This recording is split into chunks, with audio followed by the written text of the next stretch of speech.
Recipe for great food is simple. Make it fresh. Wings to go in Greenville, where every order is a custom order made with fresh ingredients. Wings to go, 7818 Wesley Street in Greenville. Simply great wings. Need a part for the right price? Look for that red and blue sign. Henley Auto Supply at 1510 Stonewall. Over 800,000 CarQuest parts to choose from. Domestic, European, and Asian parts. Henley Auto Supply at 903-455-1969. 455-1969. Henley Auto Supply has the right part to keep your vehicle running. And backed by the best hometown service. Henley Auto Supply. Great people, great products, great prices. Henley Auto Supply and CarQuest.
Okay,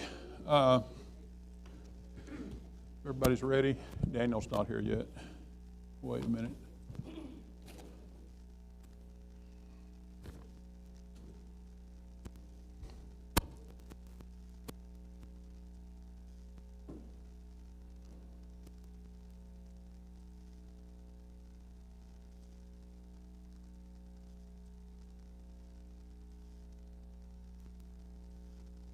Call this regular session of the Greenville City Council, December the 14th, to order at this time, and please stand for the invocation. By Kristen Washington, Council member, place 3. Thank you. You're welcome. Most gracious Heavenly Father, first we just come saying thank you. Thank you for allowing us to come to this last meeting in 2021. I pray, Father God, that tonight that we all just listen with our hearts and our minds, and we all come to an understanding and agreement that we are building a better city. I pray for every leader that is represented here tonight, and I pray for every citizen that will be speaking and to be heard. I pray that your will be done on earth as it is in heaven. In Jesus' name I say this prayer, and I thank you. Amen. Thank you. Please join me for the Pledge of Allegiance. I pledge allegiance to the flag of the United States of America and to the republic for which it stands, one nation, under God, indivisible, with liberty and justice for all. Thank you very much. Please be seated. We have a presentation tonight, if you didn't, regarding the Christmas parade, and Kristen Washington was the one that suggested that the City Council have a float in the parade, and so I'm going to ask her to make the presentation, if you will, please. Huh? I was volunteering, yeah. Okay, Al, Mr. Freeman, and Terry, would you mind joining me at the front? Okay. I was hoping I'd get free out of this, but I guess I didn't.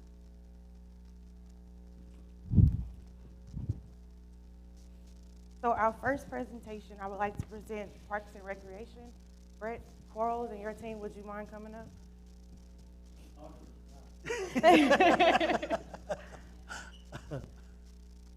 As you can see on the screen, our float for the 2021 Parade of Lights was a fantastic job by this team. Yes, it wouldn't have been possible without your hard work and dedication. So we wanted to present you all with the plaque for the 2021 Parade of Lights for our Main Street. Right. Y'all did a great job. So thank you, guys. Yeah.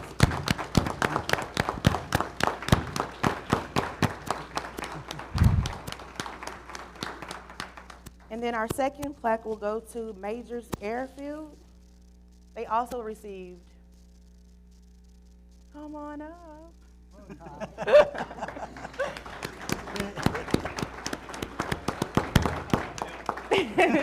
You also received the 2021 Parade of Lights plaque as well. Thank you so much. You're welcome. Yeah, You're yeah. welcome. God bless you. So thank you all. Yeah. Thanks for all your hard work. Yeah, thank you. And next year, I'm looking forward to next year. I don't know about them, but I am.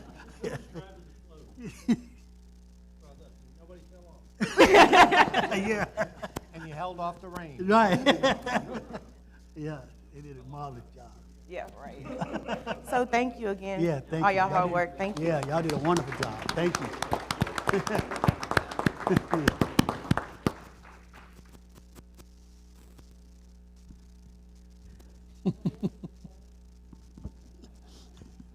Thank you. Yeah. Okay, while everybody's here, I want to wish everybody a Merry Christmas. Greenville has so much, we've been blessed so much, I think, this past year in so many different areas. We're growing. We have built over 450 homes this year, not just in the beautiful Stonewood Estates, but if you drive west on Washington Street or go to Sale and Polk Street or Wellington Street near the hospital, Colorado Street near the high school. It's just amazing the development that we're seeing in the redevelopment of the western and northern parts of the city. Our sales tax is up. We've now, I think for the second or third year, we're compounding at a rate of about 15% a year. I think our sales tax up over 20%, 22% is the last report this year. We have electric rates. Our electric rates, residential rates, are about 2 cents less than the North Texas average. I don't think people realize that. And I'm proud to say that this council has worked the last 5 years to reduce our tax rate. We've reduced the tax rate over 11 cents in the last 5 years, which is significant. And it's important because I think now appraised values have pretty much caught up with market values, so that's important also. And so I want to wish everybody a Merry Christmas and Happy New Year, as this is our last meeting of the year. So I just wanted to say that. Thank you. Move to citizens to be heard. Citizens are invited to address the council on topics not already scheduled for public hearing or listed on the agenda. If you'd like to speak to the council, please submit a citizen's comment card to the city secretary at this time.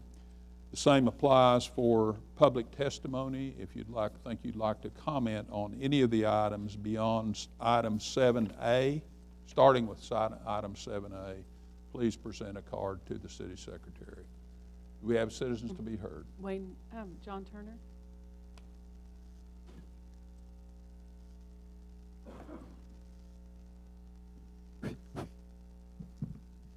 Good evening, Mayor, City Council. First off, Merry Christmas to each and every one of you. My main reason for being here tonight is to offer each and every one of you a sincere apology for not being here to accept that proclamation. Circumstances didn't allow me. I had been working with veterans, and I just couldn't make it. And I really apologize to you for that. But I do wish you all a Merry Christmas and a blessed and Happy New Year. Thank you very much. Thank you. Thank you. Wayne Morris.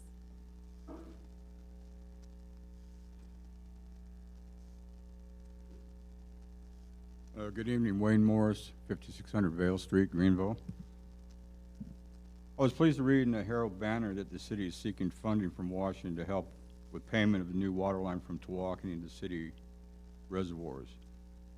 I would hope that the city already has plans in place, additionally, to request funding from the state for other projects once the Build Back Better funds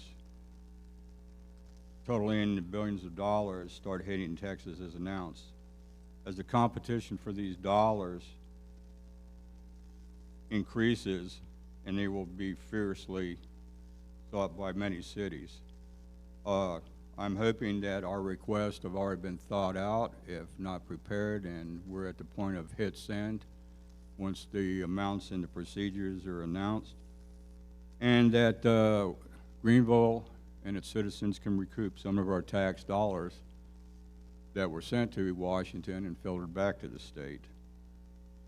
As we have already realized, our $50 street bond is not going to be near enough to make a dent in what we've got to do just with roads and streets, as well as other infrastructure.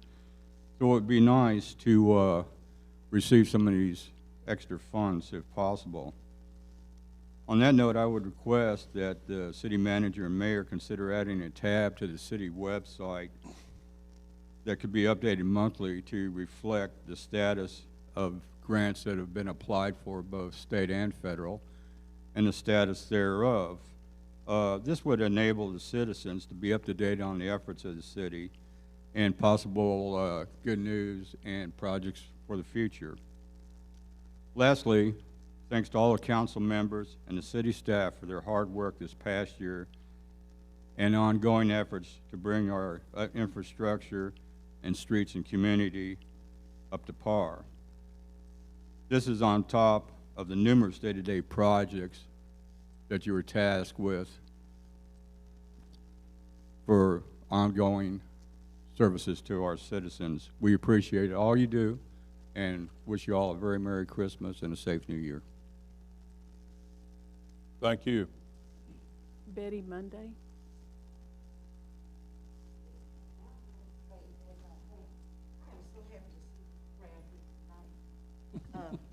It's normally scarce, but I'm glad to see everybody here tonight. Betty Monday. What else am I supposed to do? Oh, Carol knows my address. Okay, my problem is still the same thing. My trash can is just being thrown everywhere. I am not, put this on record, Carol, I am not paying for another trash can. I'm not going to do it. I requested the people that came out, my people come Mondays and Thursdays. My recycle has been left 2 Thursdays. So I've just kind of left the blue thing out there. So I'm hoping that I don't have to find a place to empty it. But I would appreciate it if GEUS or whoever's responsible for the trash would make sure that my can is not thrown. I am a senior citizen, so I can't keep lifting that trash can up to where it's supposed to be. So I need GEUS, since we are paying somebody to stop just throwing the trash cans in and everywhere. At least they picking up, but they just throwing it everywhere. So I would appreciate it if something can be done about that trash can. Because next time I come next year, I just hope I don't have to have the same problem. Thank you very much. I wish you Miss guys a Monday, Merry Christmas. Please do call some people call Waste Management, and GUS maintains statistics on service calls and that sort of thing. So please, when you do call, please call GUS to Well, Carol recommend. hooked me up too with them. Okay, that's So fine. anyways, Thank you. supposedly it's listed, and again, I just want to say that I am just so happy.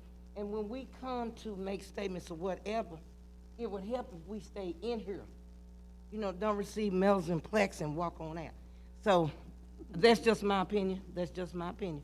Everybody knows me. Carolyn, thank you for sitting me by the city attorney the other night. It didn't do much good, but it did help some. So I'm wishing you guys a Merry Christmas and a very happy New Year. Thank you. Thank You. yeah, I got it. That's it. Don't have any more.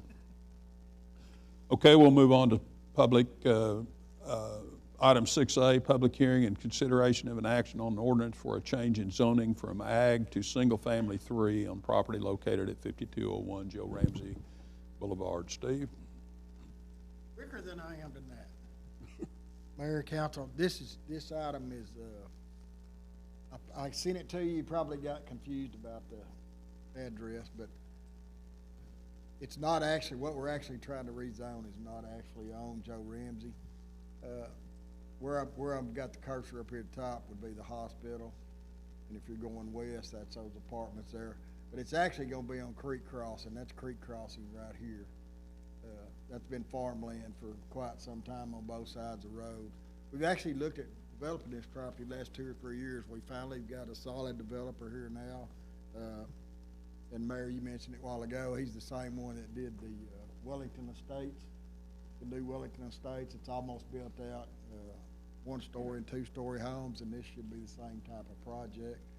I do want to tell you that the address I gave you on Joe Ramsey, this is 185 foot deep by 500, roughly 525. This is going to remain commercial, and that's a good fit for it. The zoning they're asking for is SF3. Same as we did on Wellington Estates. Should look very similar. The houses should look very similar to what we have there. We've got a good track record with this builder. He's also the one that changed the zoning out on Hallmark and 1570 Greenville 35. I don't remember if y'all remember that. We did that zoning change a while back. They'll be starting on that one before long also. He will be building, and there's actually a little over 14 acres here. He's asking for single-family 3 zoning. We'll build a total of 61 houses there. You can see down the bottom right, that's a detention pond. We've already got all the engineering worked out on it, the drainage and all that. Should be a great improvement to the area. I sent out, when I sent letters out, I sent a total of 7 letters out. I got 1 back in response. It was 4. I didn't get any negative. I didn't get any back in the mail. I took it to P&Z in November. They recommended the approval of this unanimously. So staff also recommends it. I think it'll be a good project, similar to what you've seen on Wellington Estates. And I'd be happy to answer any questions. Are there any questions? No? Okay, thank you, Steve. Okay, I'll open the public hearing. Anyone would like to speak for or against this zoning request? I'm sorry, Steve. Okay. Still, is there anyone who would like to speak for or against this zoning request? Not, I'll close the public hearing.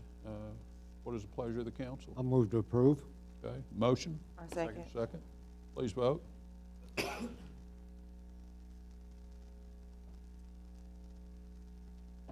And it passes unanimously. Moving on to item 7B, public hearing, consideration of action on an ordinance for a change in zoning from ag to single-family property located at 8500 block of Wesley Street. Steve? I beat you that time. Yeah. Yes, this property is, I don't really love that picture right there, but proposed, SF3 is right here. That'd be 34, running along here Wesley Street. Everybody knows where the new Tractor Supply is going out there. This would be directly behind that. And this is Wildcatter developer. As you know, he's doing a kind of a new project that will take place out on 1570 that's underway right now. We're working on the final engineering and all. But this is the final product. It is, let me get the right one.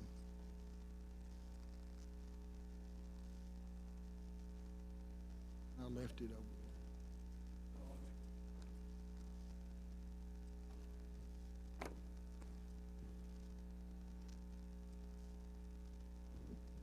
This particular project will have 448 homes built in it. They're seeking single-family 3 on it. It's currently zoned agriculture. I don't know what all we've got loaded here, but we've done some, as far as parks goes on this particular project, there'll be a park. They did a park dedication in lieu of funds. You know, our new ordinance requires that new developers participate with a park.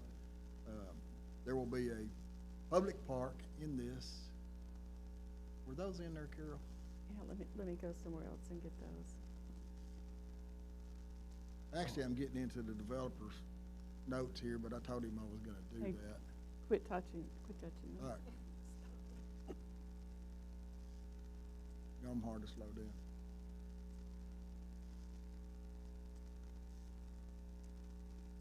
Okay. I want y'all to see this because I really think it's pretty neat what we're gonna do here.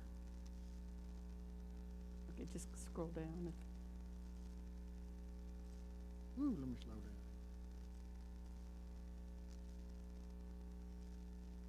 So there's gonna be a public park built in here. There'll be 2 entrances. It is very good. One of them will come off of, there'll be 2 different entrances off of Wesley Street.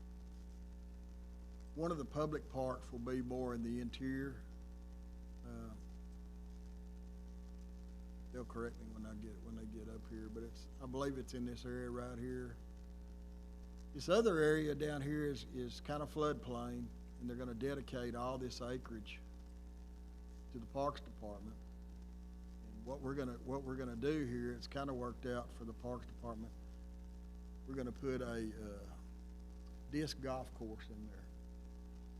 Now, I know the mayor wouldn't care much about that kind of golf, but I know he likes the other. But disc golf is getting to be a big thing, especially more in the Metroplex, and there's all kind of tournaments you can put on. It's played very similar to golf. They use different size disc and all that, so I think it's really a pretty cool deal.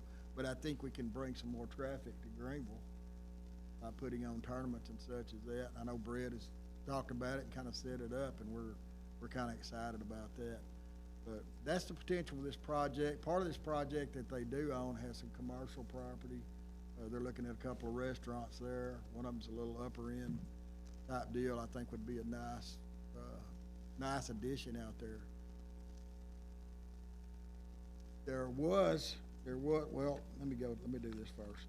I sent out a total of 24 letters to property owners. I got 1 back in favor. I didn't get any opposition to it or not.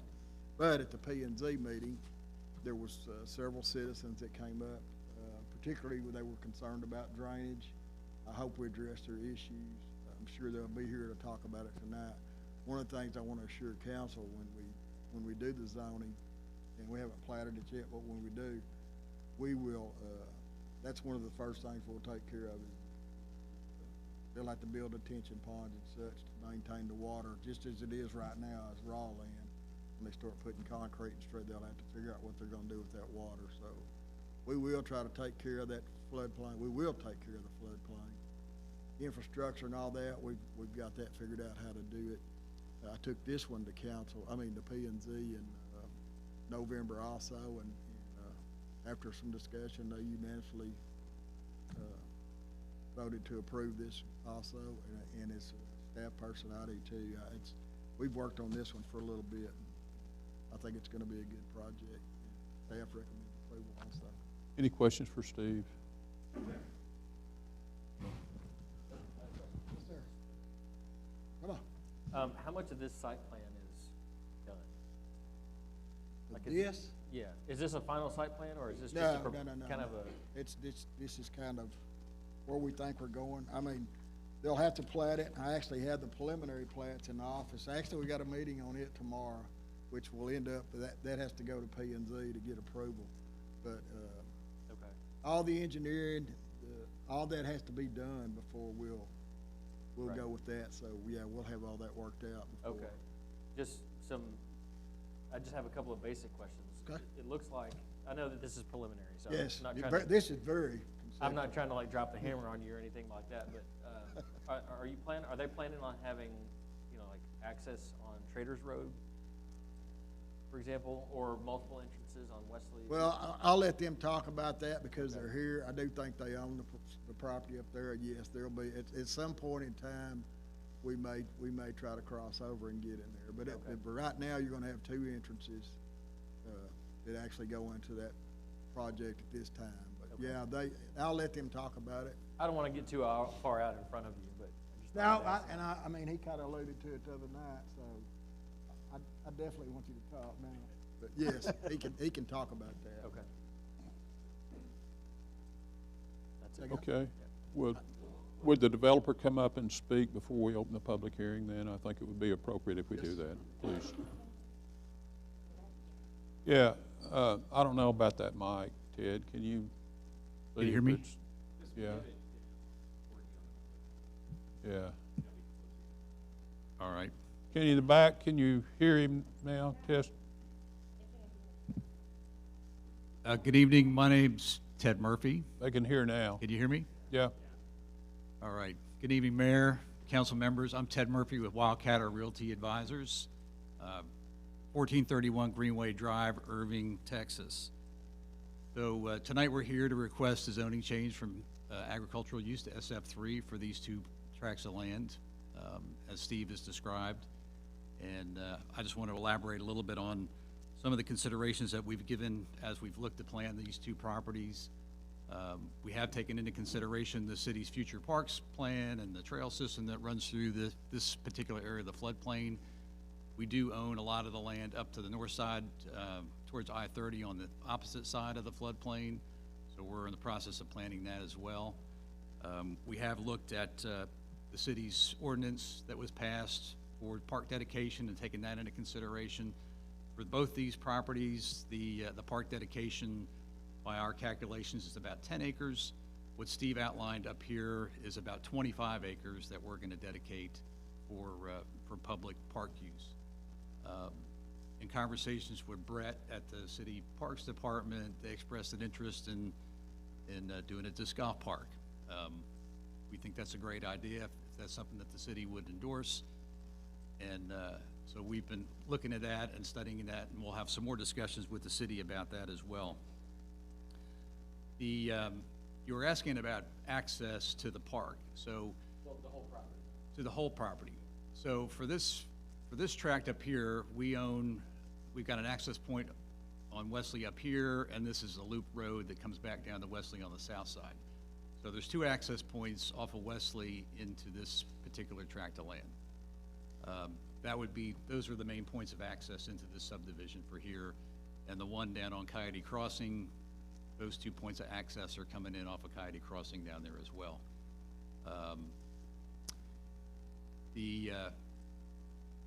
Just kind of highlighting up here on the north tract, so these are two commercially zoned pieces. There's about 2.5 acres up here that's immediately south of the Tractor Supply, and there's another 2.5 acres to the south end as well that are both commercially zoned. We're in the process of planning some restaurant uses for this one up here by Tractor Supply, and an access point that would take us back up to the floodplain to access this park that we're proposing up here. So there'd be a kind of a walking trail that would kind of run down the backside of Tractor Supply and along that zone to get in there. And there's another access point in the neighborhood, kind of back in this little area back over here that would get into that park area as well. Short term, long term, we hope, there would be something that's done with Traders Road, and that we'd have additional access points into there, and we can look at, how do we do trail pavilions and things like that also. But we're happy to be here and happy to answer any questions. My engineers are here tonight if we have any questions. I know there was some comments about drainage in the P&Z meeting, and we've done preliminary drainage studies, and we have to take those into consideration in anything we do. And as Steve said, we can't alter the flow or on the neighboring properties with any development that we do. So that's something that we take into consideration and will as we develop out this project. Okay. Again, we're happy to answer any questions and appreciate your time and any questions? Okay, thank you. Thank you very much. You all have a Merry Christmas and Happy New Year. Thank you. Okay, I'll open the public hearing. Is there anyone like to speak for or against this zoning request? Okay, there being nobody, I'll close the public hearing. What's the pleasure of the council? Motion approved. Is there a second? I'll second. Second, motion a second, please vote.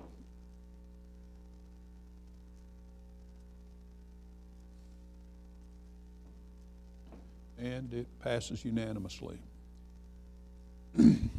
Item 6C, consideration and action on an ordinance for change in zoning from agriculture to single family 3 and property located at 3900 block of Coyote Crossing.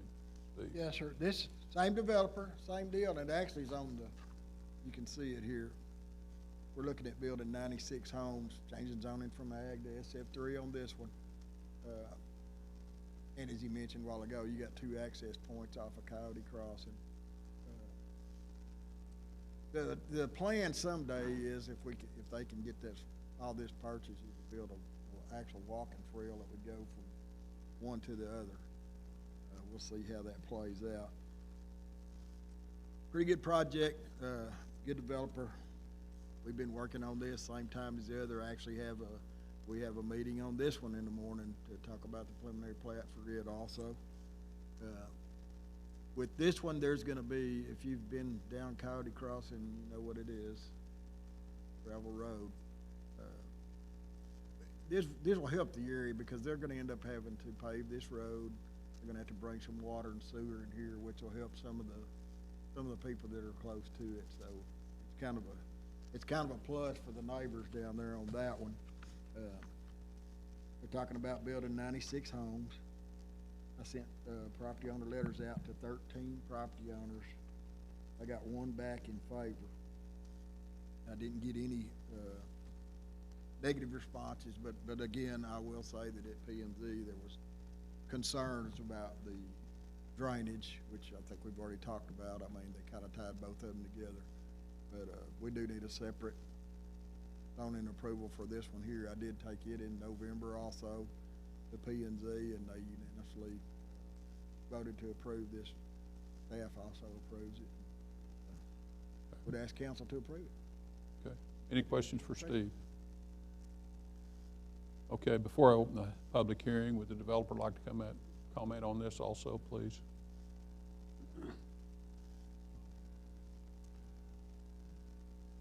Again, Ted Murphy, just similar comments on this one. This is another property that we have down to the south on Coyote Crossing. There is a part of this property that's also floodplain that while the Parks Department was not particularly interested in this one for parks, we'll probably wind up improving some of this for parks for this particular neighborhood also. As Steve said, we'll have to improve the Coyote Crossing stretch of that road. Everybody understands what that road looks like today, so that's something that we would have to do to activate those lots down there. But again,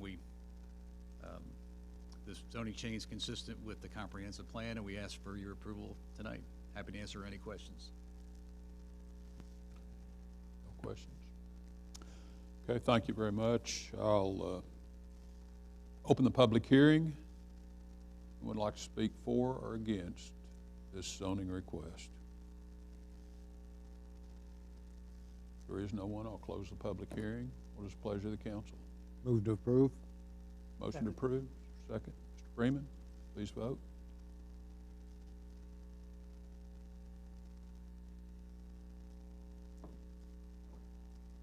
And it passes unanimously. A public hearing to receive and provide information, evaluate demographics, and talk about possible action on ordinance redistricting the city. Mr. McGee. Oh, thanks.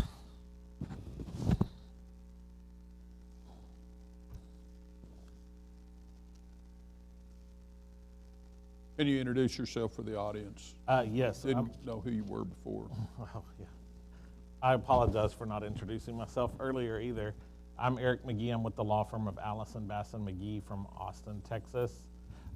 We've been hired to work with the city of Greenville on the redistricting plan. I gave a brief introduction earlier as to the process for the redistricting and how that works.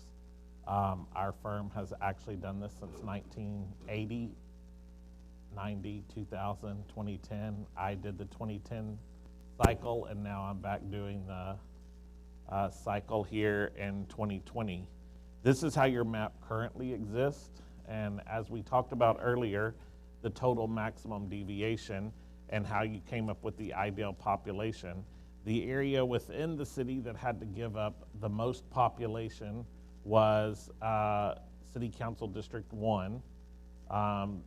That district was over by about 1,600 individuals. This is census data. And then precincts 2, 3, 4, 5 had to gain anywhere between 250 to 500 people in there.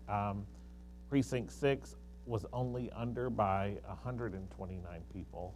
And so what we worked through with the Citizens Advisory Committee, and we can go about this however you want to proceed, Mayor. I can show you the two plans that the Citizens Advisory Committee came up, walk through those numbers really quickly, and then if there are options, so I'll show you just quickly so you see how the software works.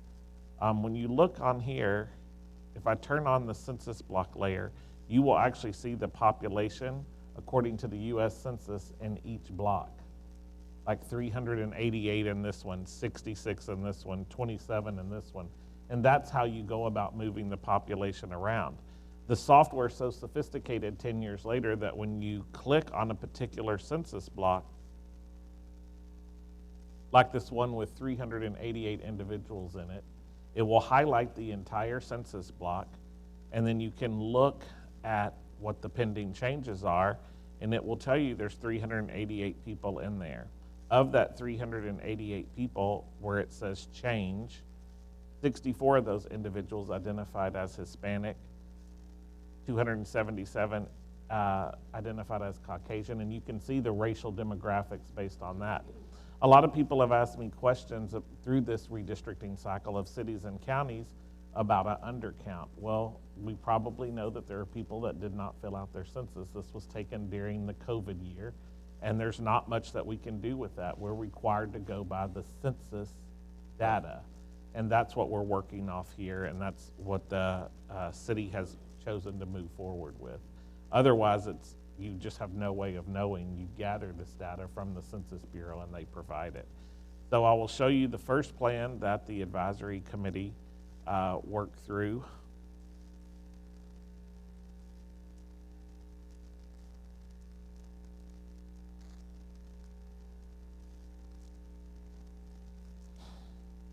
And that's this plan. If you'll notice that obviously 2 was required to come down right here. I'll zoom in a little bit. 2 had to come in and capture some of the population from 1, as well as 3 captured some of the population. We were very cognizant, or tried to be as best we could, as to where each one of your residences are, because we don't want to draw an incumbent out of office. So if we miss someone, please speak up, because that's one of the criteria that we look for. And I know y'all chuckle, but I was at a county earlier this week where we drew someone out of office, and nobody was paying attention the day that it happened. I certainly didn't know, but we had to make a quick change to do with that. 6, since they had the smallest portion to gain, what we did is went up and followed 69 right here and kind of smoothed out this boundary where the curve is. And if you'll notice that the county also, their voting district kind of follows that same boundary right there along 69. And then the same here, certain portions of the population had to be captured to give some to 4, to give some to 5, obviously to give to 2, and to give to 3. The numbers on Plan 1, here they are right here. After the Citizens Advisory Committee worked diligently on Plan 1, 16 individuals over for Precinct 1. Remember, that was 1,600, so they got rid of the 1,600 and something and only wound up with being 16 over. 2 was over by 16. 3 was under by 113. District 4 was over by 144. 5 under by 90, and 6 by 27. And if you look down here at the bottom, that's the one that we talked about earlier, where we actually look at voting age population. If you look at District 1, just by voting age population, we maintained the minority majority in 4, 5, and 6 at 49.49% being Caucasian, 45.05% for District 5 being Caucasian, and District 6 remaining at 24.65% Caucasian. So there's still a minority majority in each one of those, and actually District 1, 2, and 3 stayed relatively close to what the percentages had been. The Citizens Advisory Committee looked at those options very closely, and then they chose to, this was a piecemeal process, like I said earlier. It took some time to understand how the census blocks work and how we move that population around. And then the Citizens Advisory Committee went ahead and asked that we work on a second plan, and that plan took portions of Plan 1. I think the things they really liked about Plan 1, and they came up with Plan 2, which you'll see some common themes there. Here's Plan 2. And if you notice, I'll scoot up here where everybody can see. In 6, it follows that same boundary.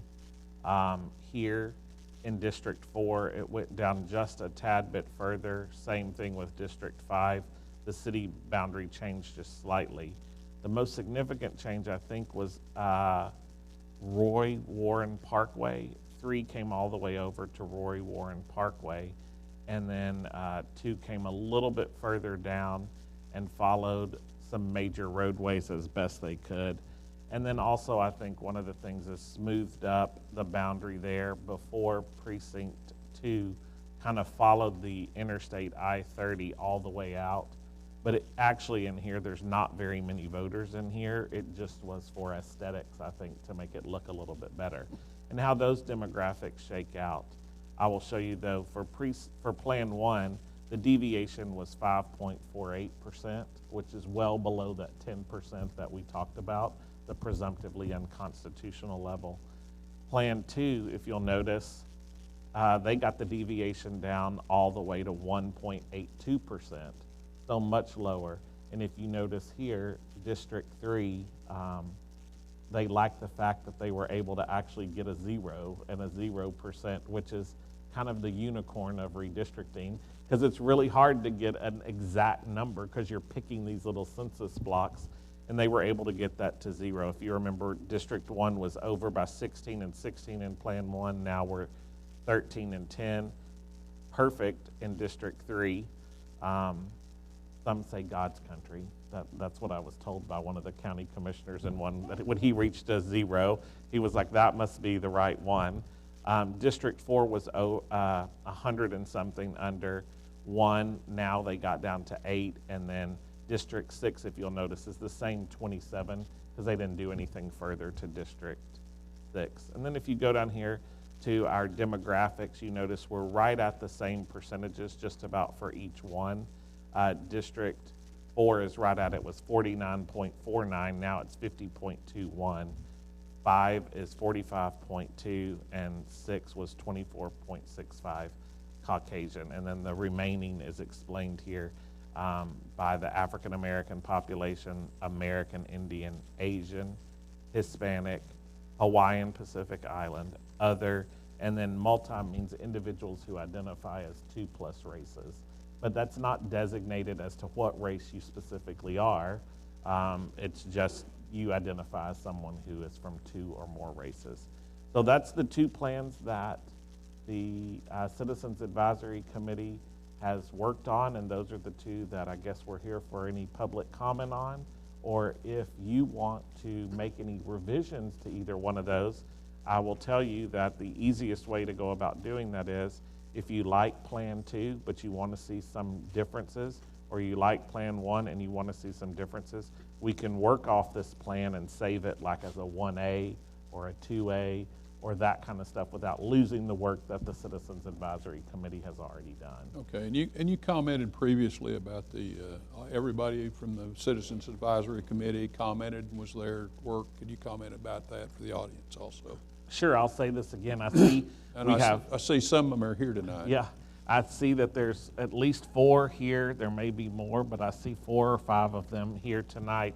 One of the things that I had said earlier, just so you all can benefit from that, is that I think one of the things that was unique this time around for me in this city is that every single member that the city council had put on the Citizen Advisory Committee, everyone showed up. And everyone was there and participated in that process and hopefully had a little bit of fun, although it's redistricting, and learned something about the process. And the other thing I think that was different that I've not had before is that the Citizens Advisory Committee worked very diligently. Every person was vocal, asked questions, participated on Plan 1. They decided to move on with Plan 2. We certainly could have done a Plan 3, a Plan 4, a Plan 5, and they were ready to go home after Plan 2 because they had worked so well together.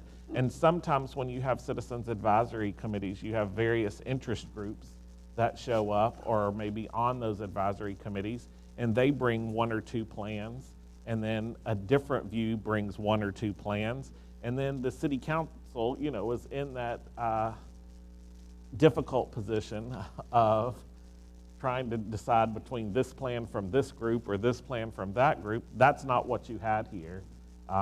They were ready to be done, and we're very pleased. I know that they probably have their own opinions about which plan is good or bad or the pros and cons for each one of those, but this is a plan that meets all of the requirements. That's what my job here is, to listen to them, listen to you, and if I see a red flag or an alert and say, this isn't going to meet, the Voting Rights Act, or this isn't in compliance with the U.S. or Texas Constitution or the election code even, I have to speak up and tell you what that process is, and I try to gently guide people through the process, but we didn't have any of those issues when working with the Citizens Advisory Committee.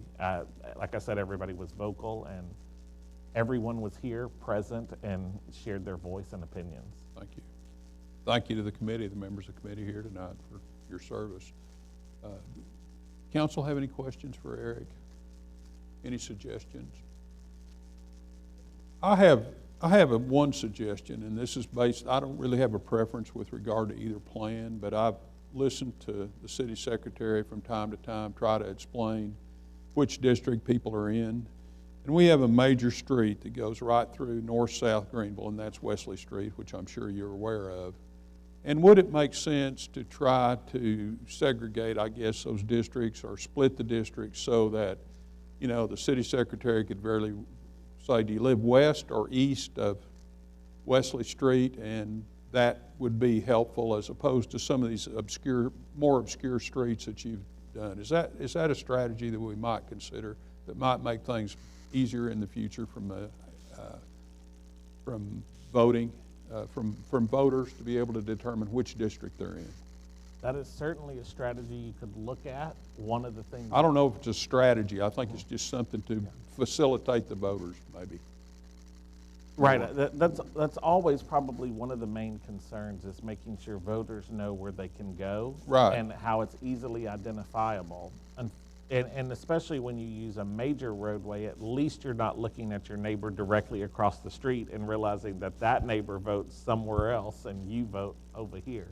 When you have to use less streets. But one of the things that I think is really important is one of the things that we would have to look at if we came up with a plan that looked like that is make sure we still met the requirements for the other considerations and maintain those racial demographics. The hard part is, and I'll show you, I'm going to turn on the census data here. I will show you it gets really hard to predict. For example, this is Wesley Street right here, correct? The north-south. Yes, I think it is. Yeah, this is 34 right here. Well, most of your districts were abutted up to Wesley Street, I noticed, on either plan, really. Right. It's just when you start looking, and even when you zoom in a little tighter, you start to see that there's 388, 56, 44, 225, 2630, you know, and you add that up, even sometimes when you go across the street, on the other side of Wesley here, you don't have as many, so you're starting to skew the numbers a little bit. Doesn't mean you can't change the north-south boundary versus the east-west boundary, but that's just something you would have to play with and see how the numbers shake out. Yeah. Because I think probably historically, and I will just explain to you right here, once you cross Wesley Street right here, one of the purposes of crossing Wesley Street is to maintain District 5's minority population, because you have to be very careful when you pick up certain census blocks. Although it's somewhat misleading when you pick up a census block, because one census block may have 21 people right here, but they all may be Caucasian. So that only dilutes that percentage further, whereas the next one in 25 could be 50-50. And you've got to be very cognizant of that. And that's one of the things that when we work through the plan, we noticed that picking up certain census blocks was backsliding a little bit, diluting it. But then if we ignored those and moved the other way, and that's one of the reasons why Precinct 6, it made a lot of sense up here to smooth out that boundary, because everybody likes a sharp boundary. But that's where we came up with that. And if you notice... So it doesn't sound like that suggestion I made is very practical, really, right? Wouldn't think so. Huh? Oh, did I? Okay, well, I'm sorry. And I I think didn't know that then. we would I kick didn't know out that. one of the other members out of their district down here. Hey, if that's what's best for the city, I'll take one. No, I didn't have anything to do with your The district. gentleman that was there the other day, Al. What's his last name? Atkins. Well, And that- I think so- that also, because we did look at that, I want you to know that, and I think that would also kick out Mr. Atkins as well. If we did the 34, oh, you would be, okay. Well, I know. I hear But you. I well, think one of the things that, Just abandon that suggestion then, I'm Okay. sorry. That's fine. and I think one of the things that's a little bit deceptive, and I've said this time and time again, the software has become so much more sophisticated this time that it's really unfair to ever say that the city council only looked at 2 plans, or even that the city, or that the Citizens Advisory Committee only looked at 2 plans, because it's really a work in progress. Back 10 years ago, or even 20 years ago, you came up with the plans because you had to sit there and color them in and Right. print them out. And so Oh, it was yeah. real I easy can to say, imagine. here you go. Well, now lifetime, you may Yeah. have really looked at 20 or 30 options, but not move forward with any of them because it wasn't working the way the numbers needed to work. Right. And so if you don't show up for those, and then you show up maybe for the final hearing, you say, oh, well, they're only looking at 2 plans. Well, that's not really fair because they probably looked at 15, 20, 30 options along the way where they were like, click here, click there.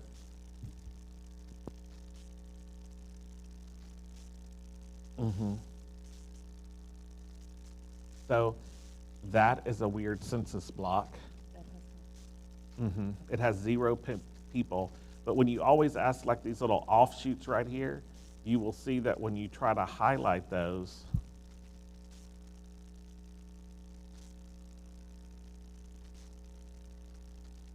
it's one that shoots like a finger all the way up right there. And that's why that was left that way. And the same thing, one of the things that was really difficult over here in 3 was that 3 had to cross over 34 just to get the Okay. population that it needed. With 1, there really was no way not to cross 34 to get rid of those 1,600 people, either from 2 or from 3. Both of them had to invade it, kind of to create what I called a domino effect of where 2 and 3 picked up population to give to 4 and 5. Well, I'll abandon that request then. But since the city Citizens Advisory Committee moved on to a second plan, what was their preference? Because I don't particularly have a preference with regard to either of those. Which did they recommend? I guess the second plan, since they wanted to work on the second one. Is that right? 2? They recommended 2?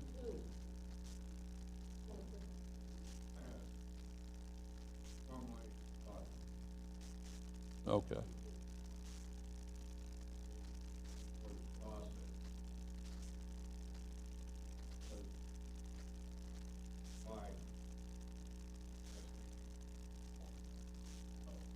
Okay.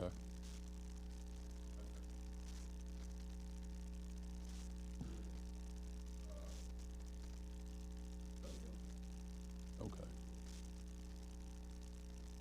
Before I stick my foot in my mouth again, what's the pleasure of the council regarding this issue? That's all right.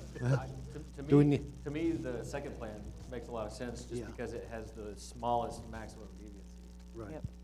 And that means it'll be longer until we have to redistrict again. You got 2. Well, with all these proposals that you just saw right here, you may see me again in 2030 if I'm still around, because I see a lot more homes coming in. And then honestly, I think the census will be different in 2030. I think it'll probably be more accurate without the pandemic. So you really don't know. But I'm glad he mentioned Stonewall. I think that was a very good point because I forgot about that street. And that's one of the reasons why they chose Roy Warren Parkway, is because it created a long straight line that they were very conscientious about trying to keep boundaries smoother. Because if you look at your boundaries, I'll just show you the comparison again. Here's what it looks like. 6 is pretty condensed. 2 is pretty condensed. I mean, it's just the way that your annexation looks. 1 created this weird little hook up here, but we couldn't get rid of that. They tried. And then 3 created a box, 5 created kind of a rectangle, and then 4, again, followed that 6 boundary. But if you look at how you looked, or currently look,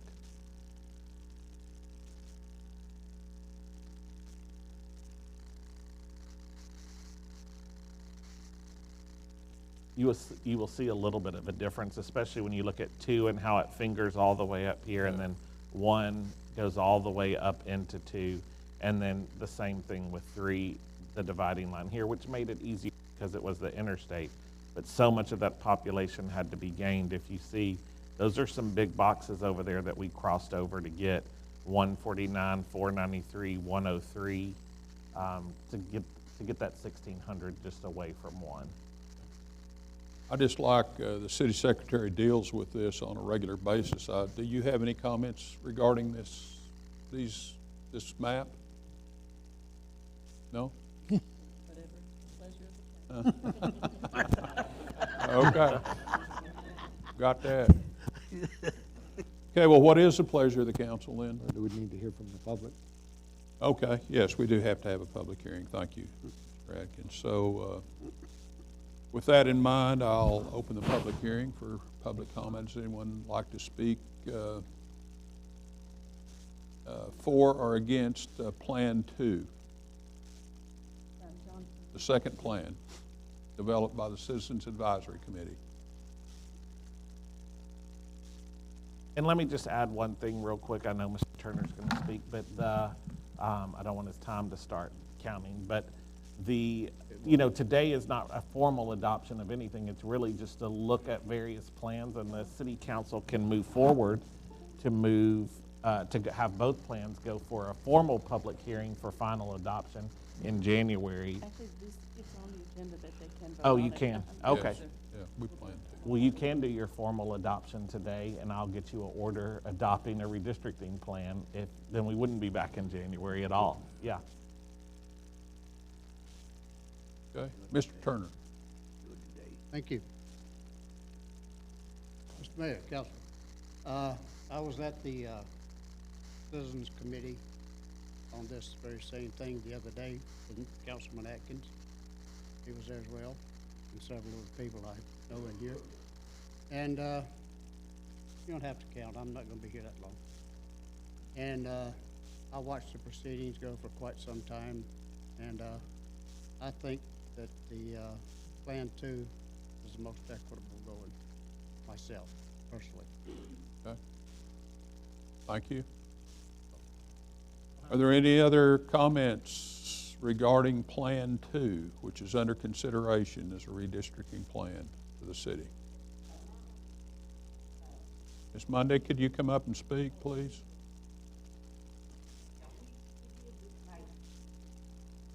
But my thing is, with so many people coming in, and I've kind of been riding around my district now where thank you, Carol, for letting me know where I'm supposed to be. And I've spoken with some people. There were people in my district that didn't even fill out the census thing. So I think that needs to be stressed to everybody, that when it's time for the census stamp to go again, everybody needs to do it. So we might have to be foot soldiers to go house to house, door to door. I don't mind doing it, but it's no way we can get, in my opinion, no way we can get an accurate count of population. We don't know who all these people, because like where I live, most of the people up there are Hispanic. It's not to be, I'm not being something, whatever the word is. But anyway, in my district, it's mostly Hispanic. So when I try to speak with them, I don't know what they're saying. So, and Hispanic speaking somebody, so that we will know exactly who's here, because we have no idea. We have no idea who's here. We really don't. We feel based on several metrics, water meters, electric meters, that there was a serious undercount. And, but I think Mr. Greiling on many occasions encouraged people to fill out their census information also, and I appreciate your suggestion about that Because also. those I asked, they said, well, no, I didn't have a paper, You got a paper because everybody got one. They just didn't fill them out, so we just probably need to be foot soldiers and make some trips, but we like to. Okay, thank you. Any other comments regarding the second plan recommended by the Citizens Advisory Committee? If there are no further speakers, I'll close the public hearing. What is the pleasure of the council? I'll move to adopt Plan 2. Okay, there's a move. Second that. Okay, there's a motion and second. Please vote.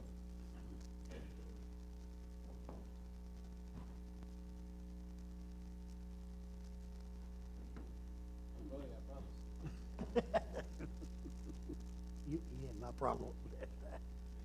Thank you, Mr. McGee. You won't have to come back, but I'm sure you're not very busy anyway right now, are you?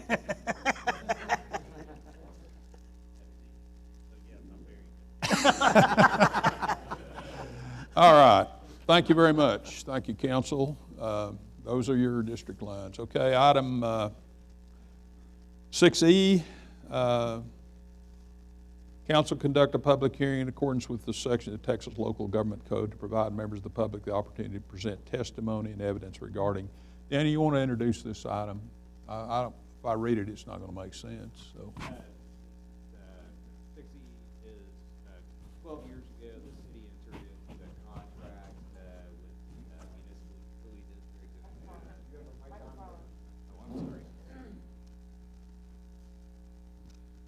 12 years ago, the city entered into a contract with a developer called Walton Development. They bought 7,700 acres of contiguous land west of town. As part of that, we made certain promises to them, and they made certain promises to us, especially related to annexation. A long-term goal of that was to increase the size of the city to the west, where it obviously is expanding dramatically, and to plan for provision of infrastructure and services out there, especially police and fire. That area is now starting to develop, but the Walton organization wants to carve off about 700 acres of that, which is about 8.5 to 10% of the total, to put into a different use that doesn't really fit within the current many hundred-page long contract. They want to use it for a solar farm. In exchange for that, they're giving us more in the way of promises related to annexation that are all going to be written. And so we have to have 2 hearings. This is the first of 2. There's nothing in front of you to vote on tonight. There will be at the next meeting in January. And so all we're here to do tonight is to allow the public the opportunity to present testimony and evidence. Any questions for Daniel? Okay, if not, I'll open the public hearing. Anyone like to speak for or against this item? For or against? Greg, did you raise your hand?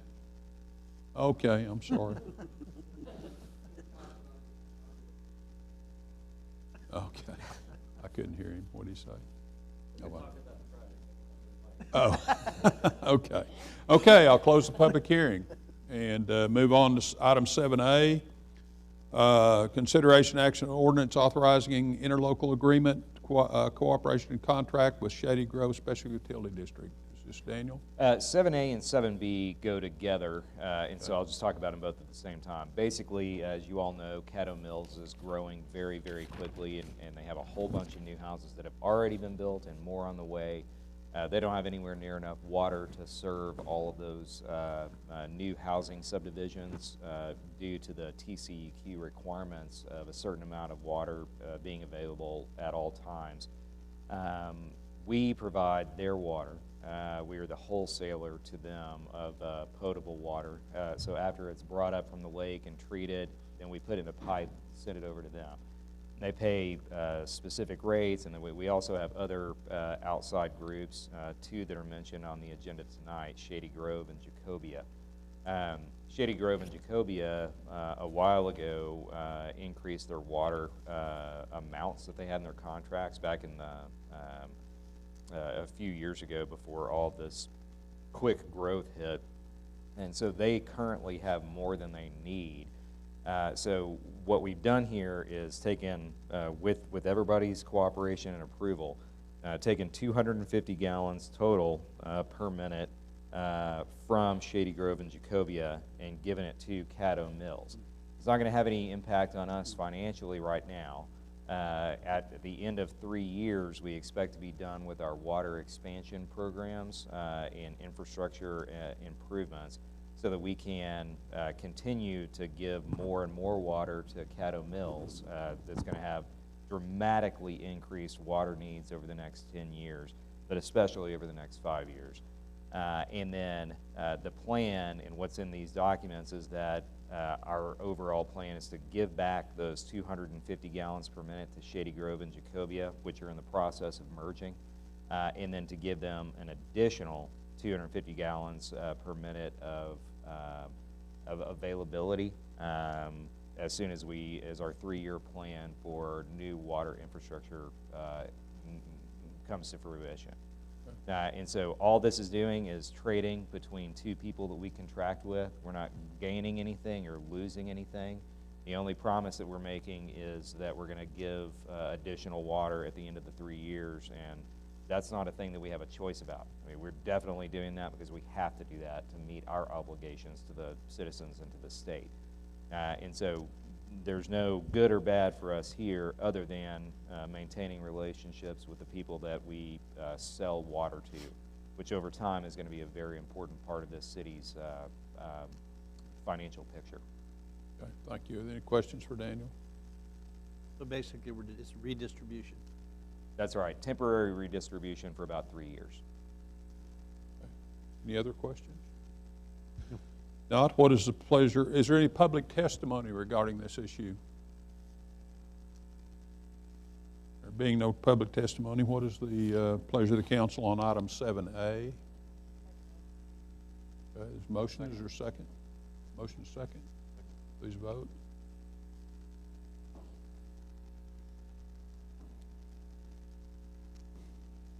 And it passes unanimously. Next is item 7B. Is there any public testimony on item 7B? There being no public testimony, what is the pleasure of the council? I'll make a motion to approve. There's a motion and a second. Please vote.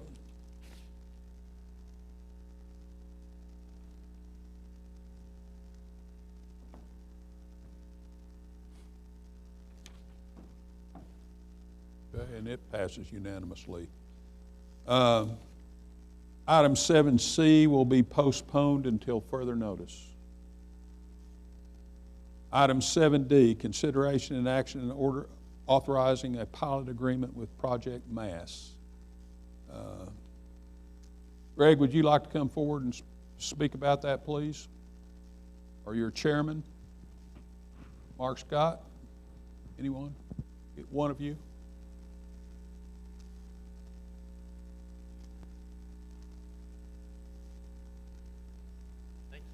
Thank you, Mayor. Greg Sims, Greenville Board of Development.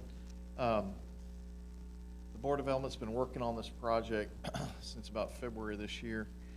I would say this is a history-setting moment for one of the largest projects that we've ever had to work on. It's one of the largest projects I've ever worked on in my career, and I think about the day when Rubbermaid said that, hey, we're coming to Greenville and we're going to build a big old building. Or the day, you know, when long time ago, the powers that be at L3 Harris and all, I mean, you know, L3 Harris, but previous E-Systems and all the other companies that we're gonna build in Greenville. This is that kind of day. So this is a huge project that we were in competition for many states and cities in the Midwest part and the southern part of the United States. It's come down to us, and we've been working with the governor's office. In fact, this project has the governor has looked at it. We've had the Greenville School District looking at it. We have Hunt County is going to be considering something on the end of the month. So this is the city's turn for this project, for this development. But it is just a huge development for a very old company, about 175 years old or so, American company, making you know, as wholesome food that you've ever eaten in your life with dairy products.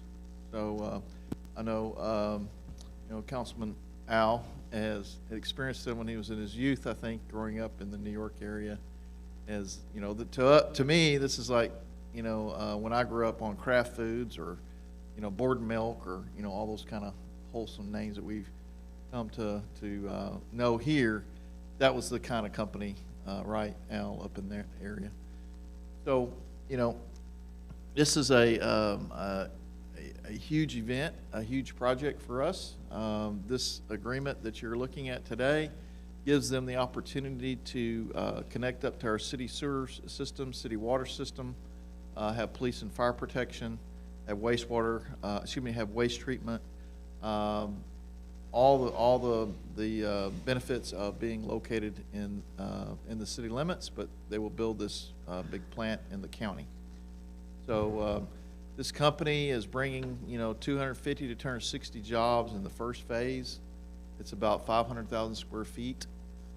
First phase, they're estimating about $400 million in capital expenditure. So that's one of the big projects for the state of Texas. There are billion-dollar projects going on in the state of Texas right now. For this part of the region and this part of the country, for us, it's a big project, huge. They are sold on us. They tested our water quality. They made sure that you know, they're really all their customers are huge public company customers that expect quality products from quality water sources. So you ought to be proud that our water system is very high quality, because they wouldn't be coming here if it wasn't. And they did, I don't know how many, 50 water samples and tested it 2 or 3 times. So we're good to go with that. They're buying more land than they need. They're buying land for future expansions of phase 2, phase 3, phase 4, on down the road. So, you know, it's a great company to grow with us. We can handle them, no problem. Our systems we have extra capacity in our systems. We do need to add some piping, some pipelines to handle their processes, which we've agreed to do through this agreement, as well as, you know, they will make payments to the city. So that's all in there as well.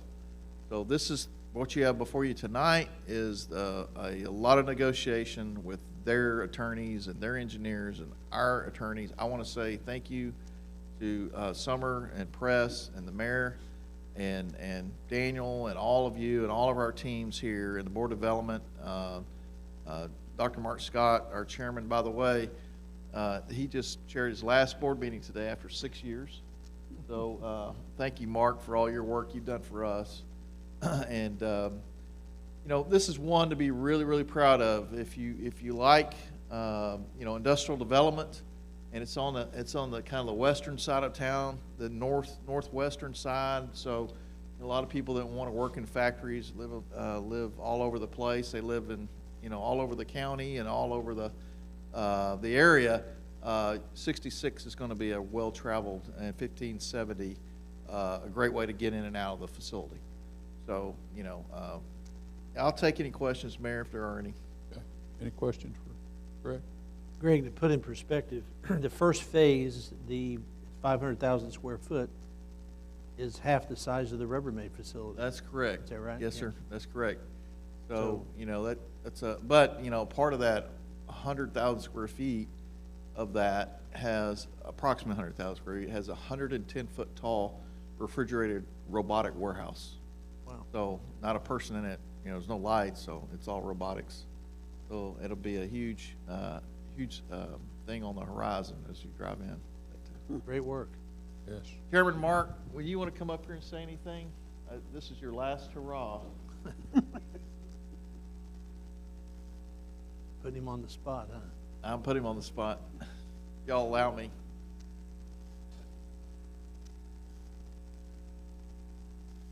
Thank you, Greg. Thank you, Council.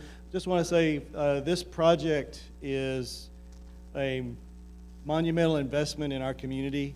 It brings jobs to our community. It brings an investor who wants to live, wants to work in our community, and that's rare where we have that type of commitment from a company nowadays. The $400 million investment in our area, those investment dollars will be here, they will stay here, and it will benefit us. And I think it's a good investment, and it also is a testament of the teamwork from this board here, as well as the company. We've worked really hard since February, and they have been an honest broker in this entire process. And that's something also rare as a professional negotiator, to see how they negotiated with us. I appreciated how they did that, and I appreciate the City Council and everybody who has supported this. So again, thank you all very much for considering this pilot agreement. I think it's beneficial to us all, and thank you for putting me on the spot. But I appreciate, since you put me here, I did want to say I appreciate the council in supporting the Greenville Board of Development. I think it is a truly a good entity. The state has done some interesting things relative to city and municipal councils, and I hope that our state legislators retract some of the things that they've done and bring back, because the Greenville Board of Development is a really good entity. I've been with it for 6 years, and we've done a lot of good things with the cooperation of the council. And I want to say thank you very much. Thank you. Congratulations, Mark.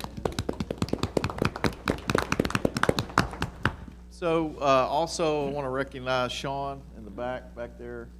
Sean is our vice chairman, so, as far as and John Dixon, back over here. So we all did our part on this, so I'll answer any more questions you may have. Any other questions? Okay.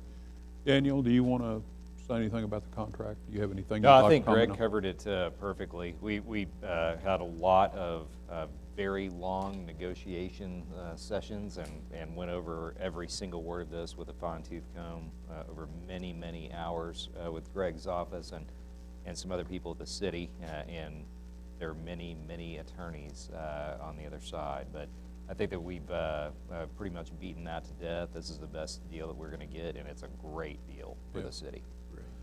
And I just want to reach out and say that Summer and Press did a lot of work on the technical areas of that, and they were outstanding. I thought they could go toe-to-toe with these, with their people and their consultants. They have about 60 consultants working on this right now, and Summer and Press by themselves, pretty much, on the technical issues, were able to handle them. It's very, very impressive. I was on a number of those calls, and kudos to them. It was great. So.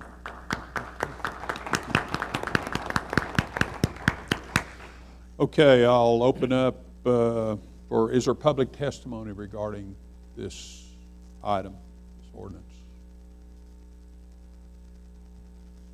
There being no public testimony, I'll close what is the pleasure of the council? I'll move to approve. Okay, there's a motion. Is there a I would second that. Motion is second. Please vote.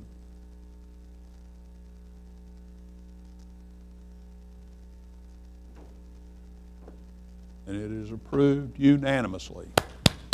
All right. Good job, everybody. Yep. Everybody, good job. Yep. Great thing. Okay, the next item is item 7E, consideration action on ordinance approving an agreement with Ellis Holmes for pedestrian lights. Daniel? All right, this is an agreement with Ellis Homes and also the Homeowners Association for the neighborhood that's between Center Point Lane and 1570, the nice new neighborhood right behind Home Depot.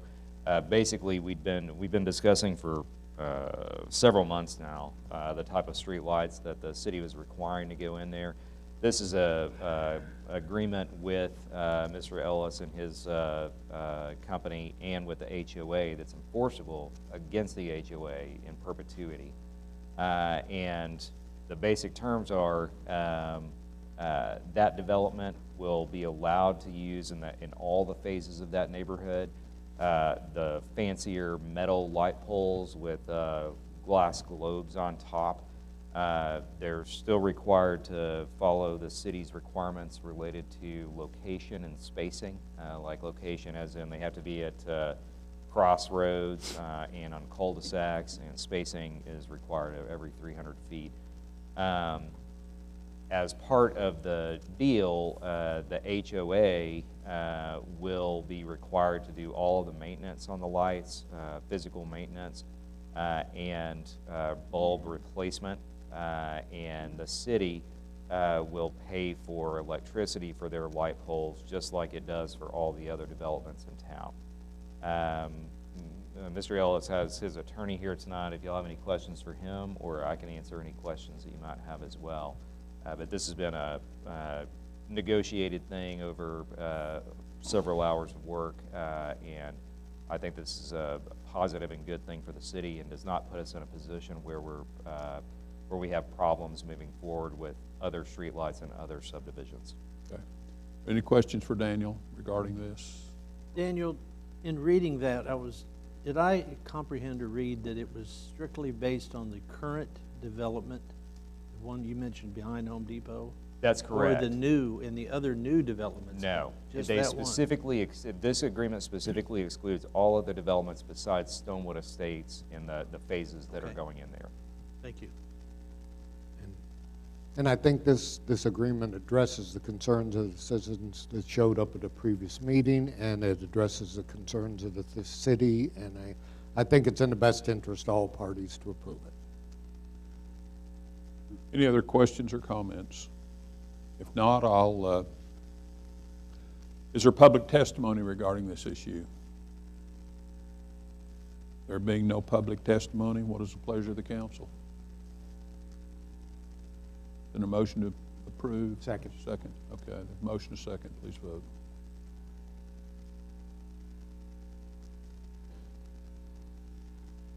And it passes unanimously. Moving to item 8A, consideration and action of adoption of resolution casting its votes for nominees for membership of the Board of Directors of the Hunt County Appraisal District. Previously, we nominated Howard Winans, who has served since 2013. He has been nominated, so is there public testimony regarding this issue? If there's no public testimony, is there a motion regarding this issue? I make a motion to approve Harold. Okay, and to cast all the votes that we had. Cast all. Cast Yeah, all votes. okay. I'll There's a motion second. and a second. Motion and a second, please vote.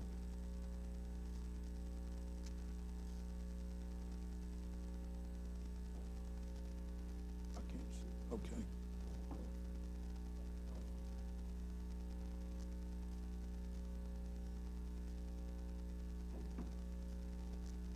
Okay, and it passes unanimously. Consideration and action appointing members to the Greenville Board of Development, and the subcommittee met and recommended that Barry Gluck be appointed to the new position, the vacant position on the board, and that Sean Franklin become the chairman. Is there public testimony regarding that issue?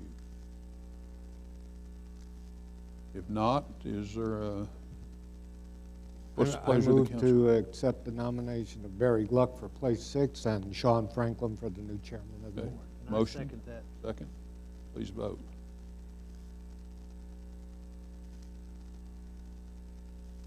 Some way that's not registering. Yeah. And it passes unanimously. Consideration and action on resolutions appointing members and naming chairman of the following boards and commissions. The subcommittee has met and made its recommendation to the council. Is there a nomination or recommendation? Yes. I'll read the nomination. Okay. So for the Animal Advisory Board, Animal Control Advisory Board, for place 1, we nominate Dr. Carrie McCreary, which is a reappointment. For place 2, we nominate Carla Dorsett. And for the chair, we appoint Danielle Hood, who is the current chair. For the Board of Parks and Recreation, for place 1, we nominate Adam Miller. Place 2, we nominate Sonia Cathy. Place 3, Bob Vreek. And for the chair, we appoint Mandy Stewart. The Library Advisory Board, we nominate Mary Shockley to place 1, Vincent Fatal to place 3, and we don't have a We didn't have a nomination chair for yet. that We'll right now. revisit that topic. Yeah. For the Planning and Zoning Commission, we nominate George Glover to place 7, Lonnie Doan to place 8, Dr. Jack Ammons to place 9, and we appoint Bernice Reeves Brown as the chair. For Substandard Structures Rehabilitation Board,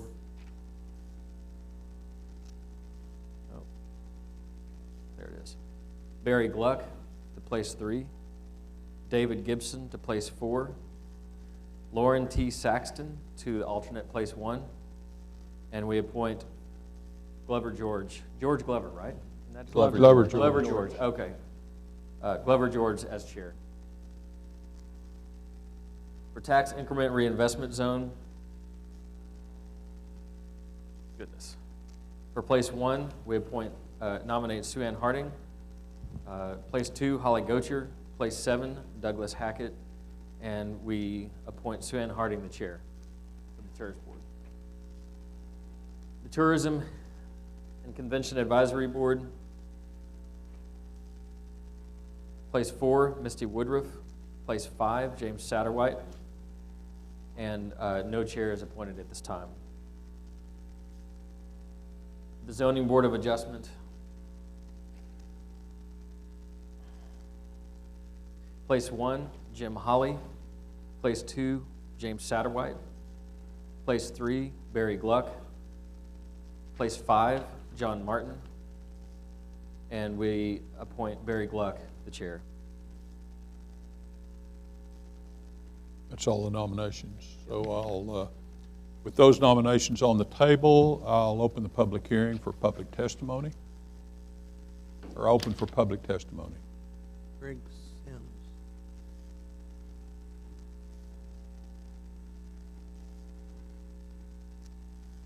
Very quite a bit on other boards. We have to check our bylaws to see if our board members are allowed to serve on those other boards.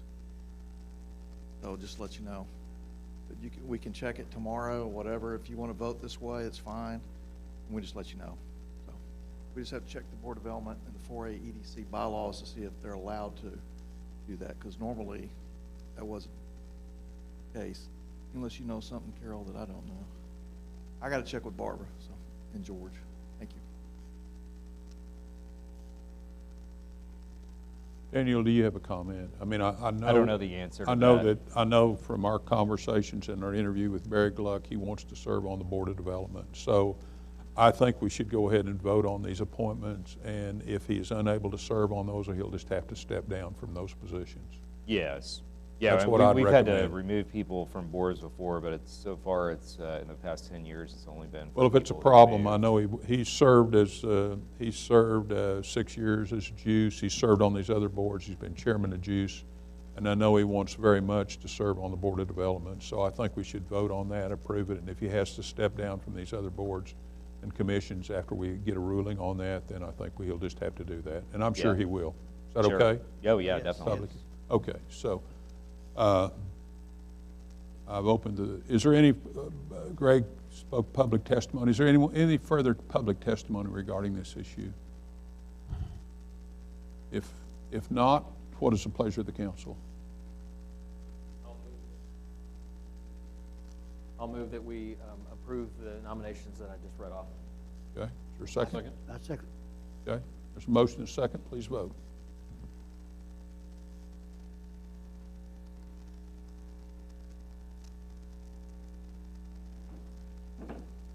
And it passes. The nominations pass unanimously, subject to determining the situation with Mr. Gluck.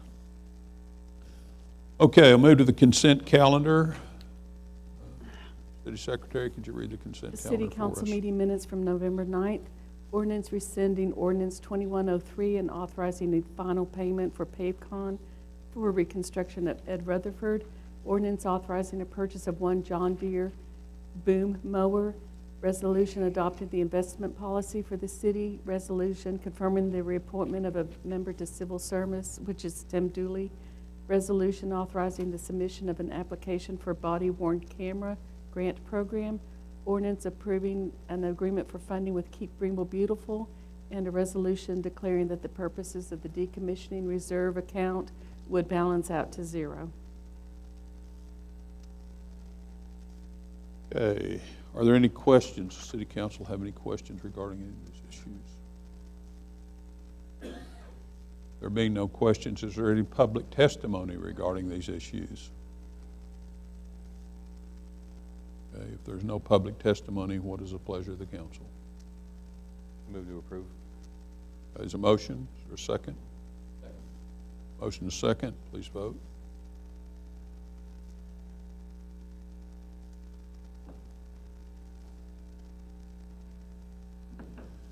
And it passes unanimously. City staff, City Council reports, October financials, GP.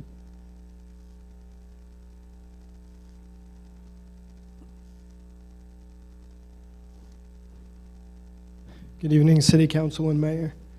I'll start off by reminding everyone, today we'll be reviewing the October financials, and then the first meeting in January, we'll be covering November.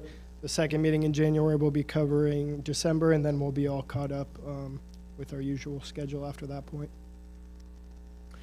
So to start off, we'll review the general fund for October. Our revenues are at $1.7 million, 6% of expected collections. The highlight leading category of this is our sales tax at $839,000, which makes up 49% of that. Our expenditures are at about $2.2 million, or 7% of budgeted expectations, with the leading category there being public safety at 55% with $1.2 million. Moving on is reviewing the sales tax year-to-date, 2022 through October. The collections are up $162,000, or 22%, compared to the fiscal year-to-date in 2021 through October. This, as a reminder, our sales tax target for this budget year is $9.1 million, so that leaves our remaining sales tax collected to meet budget at $8.3 million.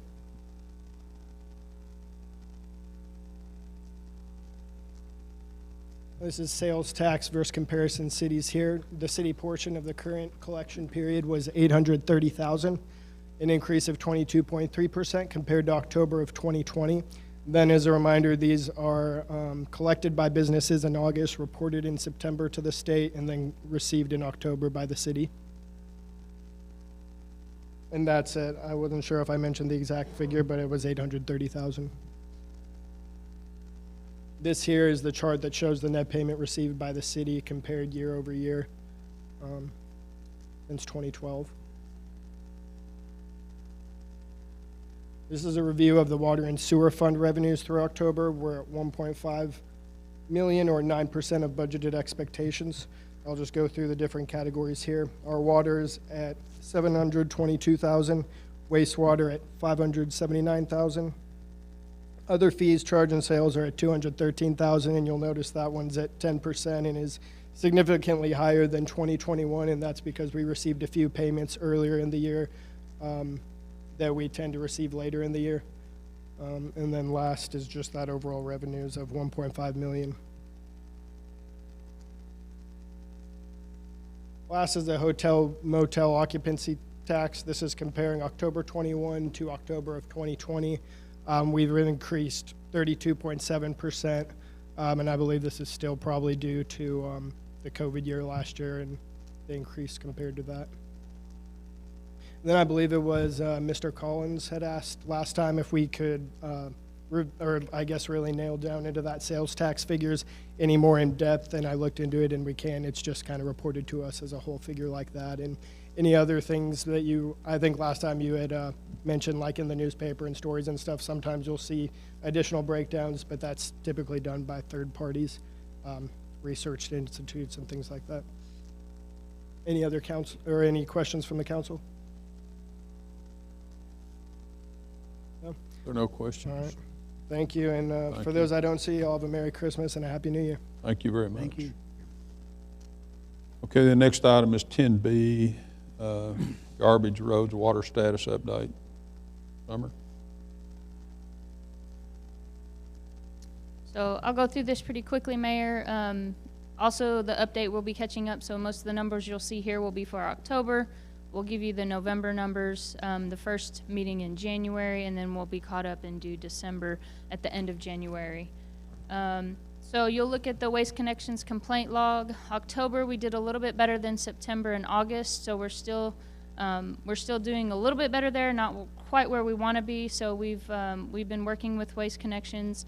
We're actually in the middle of doing an audit for the toters. We've had some questions about the billing versus what's out there, and so we're in the middle of that. So there'll be some information coming out to the customers pretty soon about that. Juice has been working really closely with us Waste Connections doing actual physical audits since they're out there on the actual street and stuff, so they're helping us with that. So we're working together on that, so we'll get you, when we get to a point, to communicate that to not only to you guys as city council, but also to the citizens as well and the customers. So we'll work through that process. Juice has been very helpful in that as well, so they're helping us with that since they are handling most of the complaints. And so this comes straight from Juice, working with their customer service. So we're getting better, but just not quite there yet.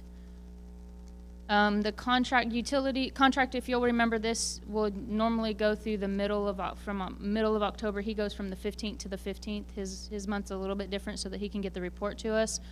So if you'll see there, October, we did 93 where the contractor fixed those utility cuts, and then in November, they fixed about 70. So we're a little bit down, probably, in essence, if we did 93, we got caught up to where we were, so those numbers you might see dwindling down for that purpose.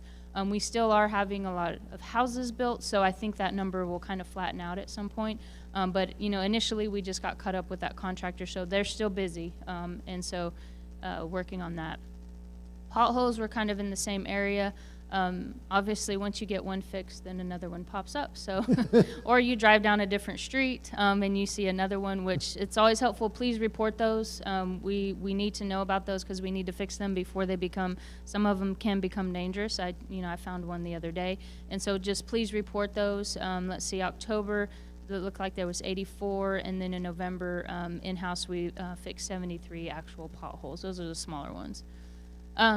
Street sweeping, did about the same, 118 miles and then 125 miles. They're on a pretty good schedule there of street sweeping. We street sweep not only intersections but also TxDOT roads that they don't always get to. So any complaints there, then certainly give those to us, and we'll work that into the schedule as well. Mowed areas kind of remained about the same. 100%. You'll see all the areas there that are Public Works mowed and got caught up with the help. I know the inmate crews will be coming on, helping out. So Press is working on that and getting that all together. Thank you for approving that new boom mower. So now we will have 2 in operation when it comes the busy mowing season. Right now we're in good shape because it's not a busy time to be mowing. So a lot of our crews are working on, and Public Works is still working on the drainage. They've started kind of 2 divisions and kind of reorganized a little bit. So one's really concentrated on drainage and one's concentrated on streets, and kind of catching up to some drainage areas that we kind of have an indication that have never been addressed before. So those areas they're working on, still working on that, kind of working our way out and into the drainage areas and discovering some things that we didn't even know about. So that's been a good thing that our Public Works has been doing. So working on that and really concentrating on where our problem issues are. And also with that money that council gives us, we'll be able to address those issues when they do come up. So that's a great thing. Intersections cleared. So this is just when we, line of sight for vehicles, especially just one in particular pops in my mind out on Wolf City Drive. If those get a little bit too high, TxDOT only does those a couple times a year. And so we get that one mowed down. Any places like that or any intersections, I know a couple, we get complaints, hey, I can't see around here, it's a dangerous intersection, then we'll address those. So that's where these numbers fall into. So about the same, 13 to 18, 15, 13 to 18. Signs replaced. Unfortunately, signs do get knocked down more often than we'd like. October, there was 18 signs replaced, and then November, there was 16 signs replaced. And that can be anywhere from accidents that hit them, or they just fall over, or, any kind of delivery trucks hit them, 18-wheelers hit them sometimes. So we have all kinds of different issues that hit them. So, but we replace those in-house. We have a traffic department that handles that. And on the raw water line, it's still currently in the design phase. That's a big project, the $50 million project that we talked about before. So that's still in design, and that's really as part of, I guess, kind of phase 1, phase 2, finishing up phase 2 for our water, and we'll convene after the beginning of the year and really address anything water-wise that's coming around. I know there's a lot of that. They reported in the paper that money that's available. We're in constant contact with our federal lobbyists for that money. So once we get instructions, this project's going to be, in my opinion, shovel-ready for that, because it's already in design and working with our consultant, and we have our plan, and like Daniel said when we were talking about the water contracts, the plan is to be ready for those contract changes, for those increases in all the housing units, which we have, which Caddo Mills has, which all of our area has. So we'll be certainly in that. And we don't have an update as far as from the pipe supplier to lock in any prices, but once we do in production time, they're really not committing to anything at this point. So we'll continue to work that avenue from there. And I'll take any questions if you guys have any. Oh, I have one. I just want to report that in my neighborhood, that the people are getting very creative and doing hose. They putting leaves in the hose. Well, that's not a solution, But I'm just saying they're being creative. Yeah. I mean, you know. No, I understand. There's plenty of those as well. I'm just saying. They cushion it. That's what it is. They cushion it. Okay, all right. I just want to know. Okay. All right. As long as you guys approve it in the budget, we'll use it. We'll use what we can. Our crews get creative too. They're being creative. So we understand that. So, well, thank y'all very much. Yeah, you. Okay, item 11, City Council discussion of proposed agenda items. Are there any proposed agenda items the City Council would like to bring up? Just hope everybody has a Merry Christmas and a Yep. Happy New Year. Thank you, Al. We Yep. sure do. That'd Thank you be very nice. much. And a safe one. Yeah, That's the main thing. yes. We have a lot to be thankful for. Be safe. Yes. Okay, board and commission minutes, you have those before you. We won't go through those, and I think that we have to go back into executive session for just a few minutes. There will be, for those of you present, there will be no vote following our executive session. Thank you for coming tonight. Nobody left, but anyway, we appreciate it, and Merry Christmas and Happy New Year.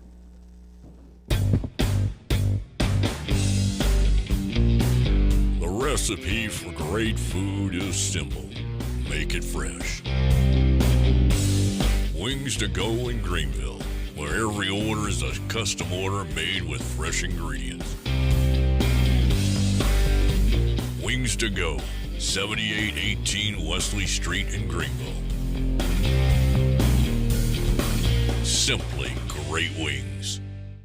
Need a part for the right price? Look for that red and blue sign. Henley Auto Supply at 1510 Stonewall. Over 800,000 CarQuest parts to choose from. Domestic, European, and Asian parts. Henley Auto Supply at 903-455-1969. 455-1969. Henley Auto Supply has the right part to keep your vehicle running. And backed by the best hometown service. Henley Auto Supply. Great people, great products, great prices. Henley Auto Supply and CarQuest.